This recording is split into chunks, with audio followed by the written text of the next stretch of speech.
جمعے کے دن غسل کرنا ضروری ہے. فرض کے درجے میں تو نہیں لیکن پسندیدہ ہے اور اس کی بہت تاکید کی گئی ہے. یہی وجہ ہے کہ بعض ائمہ کے نزدیک واجب ہے، لازم ہے، جمعہ ہوتا نہیں جب تک غسل نہ کیا جائے. اور بعض نے کہا کہ یہ وجوب کے معنوں میں نہیں بلکہ مستحب ہونے کے معنوں میں ہے. ہر بالغ پر جمعہ کے لیے جانا ضروری ہے اور ہر وہ شخص جس پر جمعہ کے لیے جانا ضروری ہے اس پر غسل ہے، یعنی اس کو لازمی غسل کرنا چاہیے، الا یہ کہ کوئی مجبوری ہو.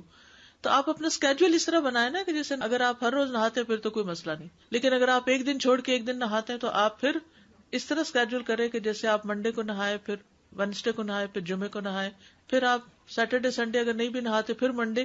تو اس طرح آپ جمعے کو مس نہیں کریں گے. یہ نہیں کہ جمعرات کو نہا کے جمعہ کو چھوڑ دیا یا جمعہ چھوڑ کے ہفتے کو نہائے، ایسا نہیں کرنا چاہیے. نبی صلی اللہ علیہ وسلم نے فرمایا اذا جاء احدکم الجمعۃ فلیغتسل، کہ جب تم میں سے کوئی جمعہ پڑھنے کے لیے آئے تو چاہیے کہ غسل کر لے، یعنی کوئی بھی. آپ نے فرمایا کہ جمعے کے دن کا غسل ہر جوان شخص پر فرض ہے، واجب ہے، اور واجب یہاں یعنی لازم کے معنوں میں آ رہا ہے. علماء نے غسل کے حکم کے بارے میں اختلاف کیا. بعض تو کہتے ہیں یہ واجب ہے یعنی فرض کے درجے میں ہے، اور جمہور علماء یہ کہتے ہیں کہ مستحب ہے، پسندیدہ ہے، افضل عمل ہے.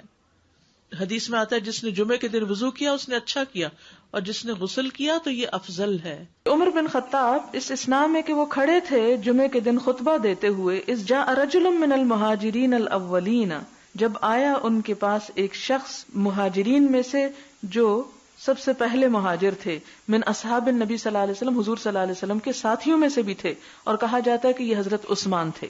فناداہ عمر، تو ان کو حضرت عمر نے خطبے کے حالت میں پکارا. ایت ساعۃ ھذہ، کون سی ہے گھڑی یہ کون سا وقت ہے؟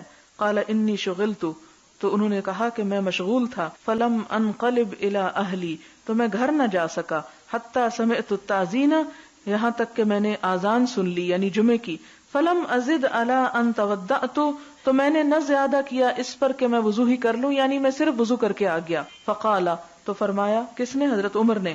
والوضوء ایضا، اور وضو ہی بس. وقد علمت، حالانکہ تم کو پتا ہے، ان رسول اللہ صلی اللہ علیہ وسلم کان یأمر بالغسل، کہ نبی صلی اللہ علیہ وسلم غسل کرنے کا حکم دیا کرتے تھے. تو اس سے آپ حضرت عمر کے اس کا بھی اندازہ لگا سکتے ہیں کہ وہ سنتوں کی پابندی کرانے میں بھی کس قدر شدید تھے، کہ حضرت عثمان جیسے شخص کو بھی انہوں نے نہیں بخشا، اور خطبے کی حالت میں بھی ان کو سب لوگوں کے سامنے پکڑ کے کہا کہ تم صرف وضو کر کے کیوں آ گئے ہو، نہائے کیوں نہیں.